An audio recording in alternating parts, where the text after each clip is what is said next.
Hi, Mikkel here.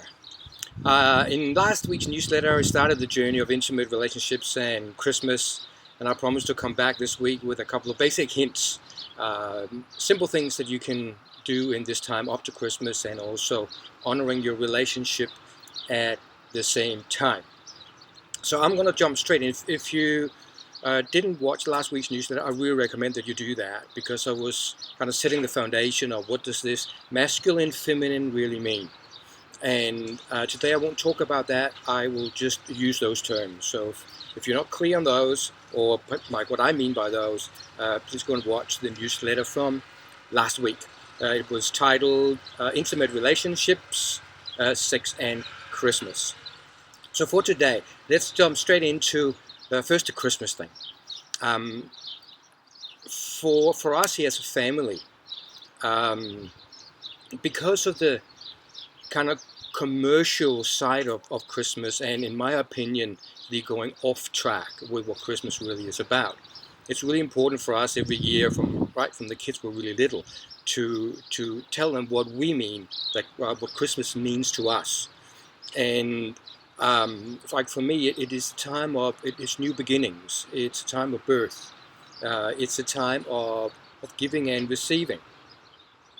And one of the ways we did that from when our kids were quite little, and we have made it clear all the way along, is that Christmas was not about spending lots and lots of money on big presents and that. It was not about that. We will still do the presents, but it's not about the size. It is about what is behind those presents. And the way we did that was asking everyone in the family, or the five of us, to hand make a present for each other member of the family. And we will give them a little budget and say you can go and buy things and take them shopping, and they will go and get the stuff that they wanted to make the things that they wanted to make. And it has been really fun over the years. Now they're teenagers and we're not doing that any longer. However, some of them are still actually doing that. Like they're creating their own presents. And for me, it's just a wonderful way of doing that because you really get personal and you really get engaged with what it is you're giving somebody else. So there's just a couple of examples here. I think it was from my youngest daughter. It's the iPhone holder. That was back when I got my first iPhone, the iPhone 4 many, many years ago. Love from Anna. And that still sits on my desk, and I'm using it to this day. My card holder from her. Wonderful little things like that. And also got the pen holder, of course. Um, and it's really cool because the kids really enjoy that. And there's such a pleasure in creating something unique for somebody else. Here's one of my creations. My wife has a tendency for pins or to get lost, so I created carved this porcupine and put holes in and put a whole bunch of pins in there. It allows us also to become creative, which is a part of our nature of creating things. And for me, it puts a really different spin to this whole thing around Christmas. So there's just one hint for you there around that. Around relationships, focusing on the masculine and the feminine. So just a couple of very quick hints, one for the masculine, one for the feminine. The masculine, which will tend to, in most of the cases, being the man around the family, around the house. What is the purpose of the masculine? Is that of focus, direction, planning, structure. And what has happened in many, many families these days is that it is the woman in the family that does all the family planning, the dinner planning, the holiday planning, the Christmas planning, and organizing things. And it is not the feminine strength to do that. Women can do it, but it's not the feminine strength. It is the masculine strength. So when the man goes to work or run his business, he's doing that all day.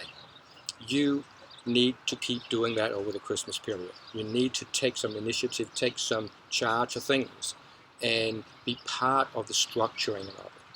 The woman, the feminine, still want to be part of it. They want to be at the party. They want to be at the family gathering, but they don't really want to be organizing it all. So this is one thing that the masculine really can step into this Christmas and holiday times, is to take some initiative and be part of making things happen. Yeah, the feminine will really appreciate that. And the other side for the masculine, just a quick one in there, a little bonus one, communication. Um, Communication is critically important, and don't need to wait for the feminine to initiate it. You can do that yourself. On the feminine side, what is the essence of the feminine? The essence of the feminine is that of experiencing the flow of life, experiencing life, being in life. And in this often very stressful times around Christmas, one of the easiest way for the feminine to do that is by focusing in on the body. And one of the easiest way of doing that is through movement. And one of the easiest way of doing that is through dancing. And so most women by nature love dancing because it puts them really in that. And this is one of these things, you don't have to be a dancer to do that. Just in your own privacy, or pull the curtains if you need to. Put some music on and just have 5 minutes now and then or do some dancing or longer. And it's that it frees up and it releases some of that tension, some of the stress that might be there for you. And even if you're not stressed, keep doing some dancing because it really connects you into who you are as a being. And you guys, you can join in too. There's nothing wrong with that whatsoever. But this is particularly applies to the feminine. And when you're watching dancing, you will see that it is often, like mostly it is women on stage dancing. I went to a show my daughter was in, Swan Lake and Alice in Wonderland last night for 3 hours of dancing. And there was a total of 3 males on stage, and the 50 plus rest was females. And in bars and discos and that again, you see women really in there moving, and it's wonderful to watch. But more importantly, for the women, it's wonderful to be in that place. So create those spaces for yourself, the feminine and the masculine. Take some responsibility for things happening this Christmas on the home front. And who knows,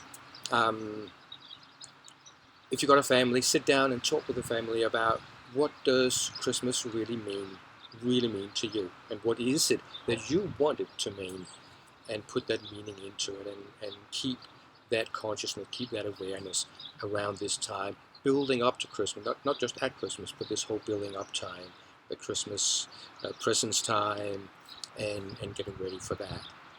And of course, some nice conscious breath and some meditation snacks in it.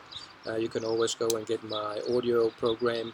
I'll put a link into where you can find that if you haven't already got it, and that will definitely help you get through Christmas. Also by listening to those and working with those meditation snacks on a regular basis every day. So that's me for this week.